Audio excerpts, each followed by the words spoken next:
আসসালামু আলাইকুম ভিউয়ার্স, পাপ্পু পিকটাইডে থেকে আমরা নর্মালি আমাদের যেই 8 থেকে 10টা যেই ভিডিওগুলো আছে নর্মালি আমরা এএমডি প্রেফারেন্স বিল্ড করি এবং যেহেতু আমাদের বাজেট থাকে লিমিটেড বাজেটের ভিতরে আমরা বেস্ট কি বের করার চেষ্টা করি, সেই জন্যই আমরা এএমডি নিয়ে 99% ভিতরে কাজ করি।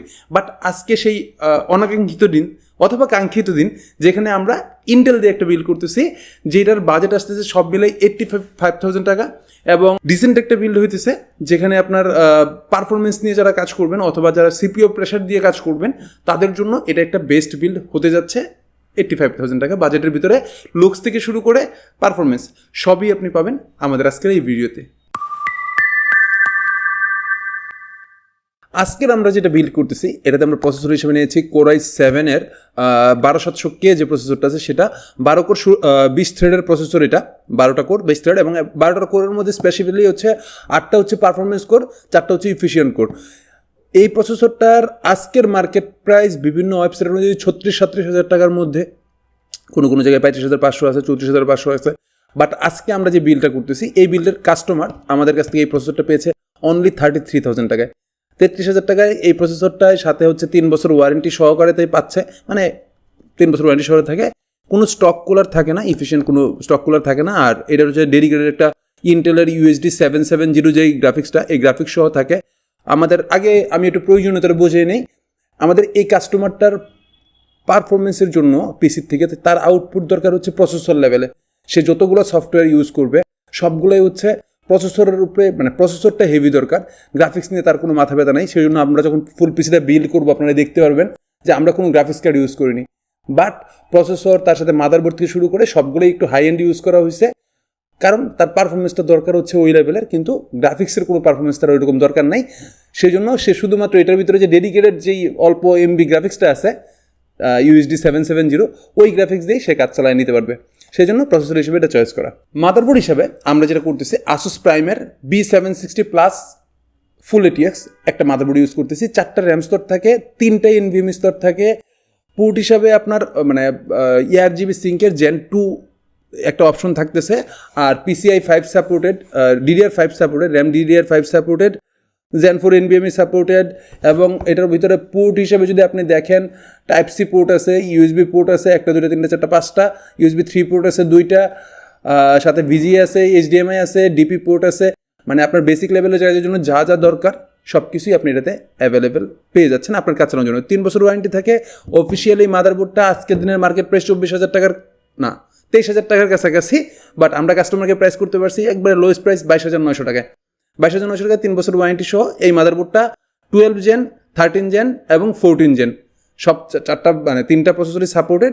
আপনি চাইলে যে কোনোটা ইউজ করতে পারবেন, বাট যেহেতু বললামই এটা দামি বোর্ড এবং কাস্টমারের রিকোয়ারমেন্টেই এটা আমরা সিলেক্ট করছি, কারণ এটা ল্যান্ড থেকে শুরু করে সবগুলো একটু হেভিওয়েট সাপোর্ট এবং কাস্টমারের এখানে আপনি র্যাম সাপোর্ট পাবেন 192 GB পর্যন্ত ইউজ করতে পারবেন। যদিও কাস্টমার আমাদের ইউজ করতেছে একবারেই বেসিক অনলি 16 জিবির একটা র্যাম, 6000 মেগাহার্টসের একটা র্যাম ইউজ করতেছে। র্যাম হিসেবে আমি রেড ড্রাগনের একটা র্যাম ইউজ করতেছি। ভাই কিছু বলার আগে আগেই বলে নেই, র্যামের বাজারে আগুন জ্বলতেছে। এটা 8GB সহ, মানে 16 জিবি র্যাম 6000 মেগাহার্টসের 8GB সহ, এটার প্রাইস আজকে 7,900 টাকা। বাট এর কাছাকাছি অন্য কোনো 6000 মেগাহার্টসের র্যাম যদি আপনাকে যেতে চান অলমোস্ট আপনার বাজেট 10,000 টাকা ক্রস করবে। কোরশিয়ারের প্রাইস আছে 10,900, OCPCর প্রাইস আছে 10,800, মানে যে কোনো র্যামে যাবেন প্রাইসেই। এটা চয়েস করার মূল রিজন হচ্ছে পারফরমেন্স। এটা CL হচ্ছে 30-40-40, আর হচ্ছে এটাতে লাইফ টাইম ওয়ারেন্টি থাকে, প্রোডাক্ট লাইফ টাইম ওয়ারেন্টি থাকে। সো ওই রকম আহামরি কোনো কিছু না, আবার একবারে ফেলে দেওয়ার মতো কিছু না। তো সব মিলে আমার কাছে মনে হয়েছে যে বাজেটের ভিতরে এটা পারফেক্ট আছে, সেই জন্যই এটা সিলেক্ট করা বাজেটের অনুযায়ী খেয়াল করে। এবং 8GBও আছে, কাস্টমার একটু 8GB চাচ্ছিল, সো 8GB সহ বাজেটের ভিতরে পাওয়া গেছে, সেই জন্য একটা র্যামটা প্রোডাক্ট লাইফ টাইম ওয়ারেন্টি সহ এবং বাজেট থাকে অনলি 7,900 টাকা বর্তমান বাজারে। NVMe হিসেবে আমরা যেটা করতেছি পেট্রিয়টের ভাইপার গেমিং সিরিজের VP4300 লাইট, এই NVMeটা ইউজ করতেছি। এটার 500 জিবির একটা NVMeর প্রাইস পড়তেছে 6,400 টাকা। 6,400 টাকা, বাট রিজনটা হচ্ছে ইউজ করার এটা রিড স্পিড হচ্ছে 7,400 MBPS read speed. So budget সব কিছু মিলায় এবং ওয়ারেন্টি 5 ইয়ার্স সব কিছু মিলায় আমার কাছে মনে হয়েছে বাজেট ফ্রেন্ডলি, সেই জন্যই এটা ইউজ করা। পাওয়ার সাপ্লাই হিসেবে আমরা অ্যান্টেকের B550 80+ ব্রোঞ্জ সার্টিফিকেশন সহ একটা পাওয়ার সাপ্লাই ইউজ করতেছি। বেসিক লেভেলের পাওয়ার সাপ্লাই না, ব্রোঞ্জ সার্টিফিকেশন সহ 6 বছর ওয়ারেন্টি সহ এবং বার্নকেস সহ ওয়ারেন্টি যা যা আছে সবই আছে। বাজেট মাত্র 5,300 টাকা। সো যদিও মডিউলার পাওয়ার ফুল মডিউলার না, এটা নন মডিউলার একটা পাওয়ার সাপ্লাই, তারপরও মডিউলার খুব একটা হামুড়ি ইম্প্যাক্ট করে না। এনটেকের যতগুলো পাওয়ার সাপ্লাই আমরা কাজ করছি, এনটেকের মেটা সিরিজ বলেন আদার যে কোনো সিরিজই বলেন, এনটেকের পারফরমেন্স খারাপ না। সো আপনারা যারা এবং এই পিসিটাতে আমরা যারা ব্যবহার করতেছি, কোনো গ্রাফিক্স কার্ড থাকবে না এখানে, প্রসেসরের ক্যাপাবিলিটি থাকবে, মানে পাওয়ার কনজামশন থাকবে ম্যাক্সিমাম 175 ওয়াট পর্যন্ত, 175। বাকি মাদারবোর্ড র্যাম ট্যাম সব কিছু মিলায় ধরেন আর 20-30 watt. So 300 watt good enough আমার এই পিসিটাকে পাওয়ার সাপ্লাই দেওয়ার জন্য। বাট আমি কাস্টমার কথা অনুযায়ী 550 ওয়াটের এটা নিছি, যেটার প্রাইস থাকে 5,300 টাকা। একটু বেশি নেওয়া হয়েছে, ভবিষ্যতে একটা গ্রাফিক্স কার্ড যদি লাগায় ছোটোখাটো কাজে লাগাইতে পারবে। যেহেতু আমরা প্রসেসর হিসেবে Core i7-এর 12700K ইউজ করতেছি, এটা মানে কোনো রকম এটার সাথে কুলিং ফ্যান থাকে না, বেসিক লেভেলের কোনো ফ্যানও থাকে না, সেই জন্য আমাকে অবশ্যই এটা কুলারে যেতে চাইছিল। সো আমি একবারে 1200-1300 টাকা দামের কিছু কুলার পাওয়া যায়, বাট আমি ওটাতে যেতে চাই নাই। আমি কাস্টমারকে বলছি যে ভাই একটু বাজেটটা বাড়ান, ভালো কিছু নেন।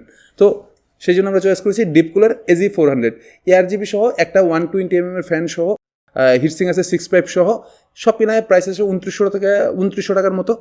সো বাজেটের মধ্যে পারফেক্ট আছে, যেহেতু কাস্টমার একটু RGB পছন্দ করতেছিল, সেই জন্যই এটা চয়েস করা।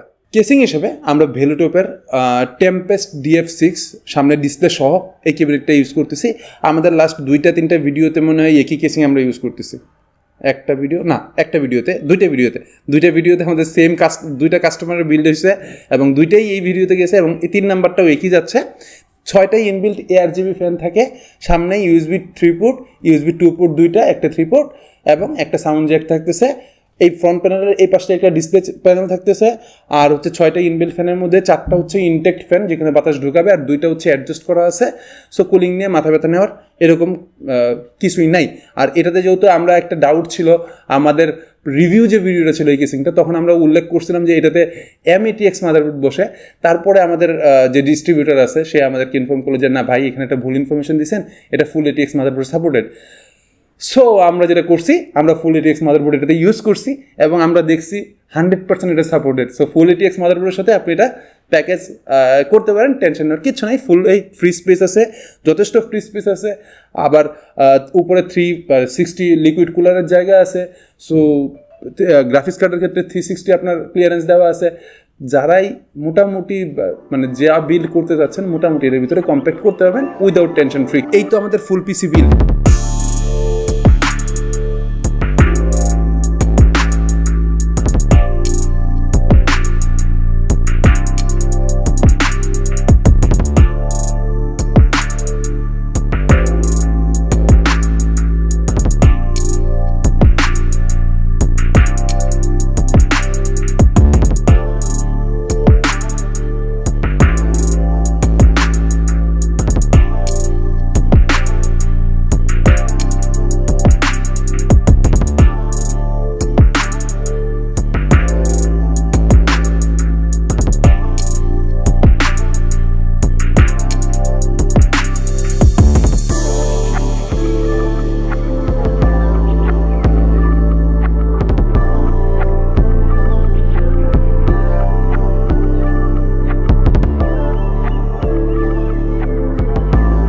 তো এই তো আমাদের ফুল পিসি বিল্ড।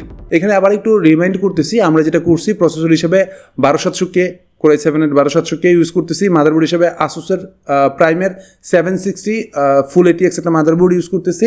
DDR5-এর র্যাম হিসেবে Reddragon-এর 16GB একটা স্টিক ইউজ করতেছি 6000 MHz-এর। Patriot Viper V4300 500GB একটা NVMe ইউজ করতেছি। আর Entec-এর একটা পাওয়ার সাপ্লাই 550 ওয়াটের ব্রোঞ্জ সার্টিফিকেশন সহ একটা পাওয়ার সাপ্লাই ইউজ করতেছি। এই এবং কেসিং হিসেবে ভেলুটপের টেম্পেস্ট DF6 এটা ইউজ করতেছি। তো অনেকেই আবার আমাকে বলেন যে ভাই ইন্টেলের বিল্ডে যাব, 1 লাখ টাকা 1.5 লাখ টাকা বাজেট। আমি আপনাকে খুব ভালোভাবে মেজারমেন্ট করে দিচ্ছি। এইখানে এই টোটাল কস্ট আসছে 85,000 টাকা, টোটাল কস্ট আসছে 85,000 টাকা অথবা 84,500 টাকা, এরকম কিছু একটা। এর সাথে যদি আপনি একটা গ্রাফিক্স কার্ড ইউজ করেন, যেমন ইন্টেলের গ্রাফিক্স কার্ডে গেলে যেমন A580 আছে অথবা B580 আছে। B580-র দাম আপনার 34-35K-র মধ্যে আপনার এই পাওয়ার সাপ্লাই দিয়েই এটা চলে যাবে। 550 ওয়াটের যেটা ইউজ করছি এটা দিয়ে আপনার এই গ্রাফিক্স চলে যাবে। তাহলে আপনার বাজেট 84 আর 34, দ্যাটস মিন 1,20,000 টাকার কাছাকাছি একটা বিল্ডে আপনি মানে সব লেভেলের ব্যালেন্সড একটা বিল্ড পেয়ে যাচ্ছেন, যেখানে আপনি গেমিং থেকে শুরু করে পারফরমেন্স সব কিছুই আপনি অ্যাভেলেবেল পাবেন গ্রাফিক্সের পারফরমেন্স সহকারে। এই বিল্ডটা করার মূল উদ্দেশ্য হচ্ছে প্রসেসর নিয়ে। এইখানে বিল্ডের কোনো গেমিংয়ের মানে যে কাস্টমার তার গেমিংয়ের আইদার গ্রাফিক্সের কোনো কাজের কোনো রিকোয়ারমেন্টই নেই, সেই জন্য আমাদের সিলেক্ট করা হচ্ছে 12700K। সো যদি তার এই ধরনের কোনো রিকোয়ারমেন্ট থাকতো ডেফিনেটলি আমরা তাকে কোনো একটা গ্রাফিক্স কার্ড প্রোভাইড করতাম, যেটা আমি বললাম যে আপনারা যখন বিল্ড করতে যাবেন অথবা আমাদের সাথে কথা বলবেন, যদি মনে করেন যে না ভাই আমার আজ বাজেটটা 1-এর উপরে আছে, আমি ইন্টেলে থাকবো, তাহলে ডেফিনেটলি আপনি এই বিল্ডে যেতে পারেন। আর যদি মনে হয় যে AMD-তে, তাহলে তো আপনারা জানেনই AMD নিয়ে আমরা খুব ভালো প্রাইস অফার করতে পারি। দেখা হচ্ছে নেক্সট ভিডিওতে। আপাতত আল্লাহ হাফেজ।